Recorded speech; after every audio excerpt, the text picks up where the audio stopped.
अक्सर क्रिश्चियन कहते हैं मुसलमान लड़कियां हिजाब क्यों करती हैं, मैं कहता गलत करती हैं, बहुत गलत करती हैं, तो इन गलत करती हैं। लेकिन देखते हैं बाइबल में क्या लिखा है। कहते हैं देखो बाइबल में तो नहीं लिखा ना, आप देख आपने कबूल किया गलत करती हैं। मैंने कहा हाँ गलत करती हैं आपके मुताबिक, लेकिन आपके मुताबिक हम सही कर देते हैं। हम आपके मुताबिक सही करते हैं, हम कुरान को नहीं लाते हैं, आप नहीं मानेंगे उसको भी, हम आपकी किताब लाते हैं।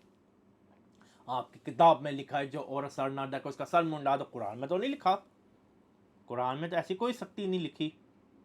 बाइबल में अगर एक औरत अपना सर के बाल ना ढक सके, शेव कर दो, उस तरह फेर दो, फिर चुप हो जाते हैं, खामोश, उनकी किताब उनके मुंह पे।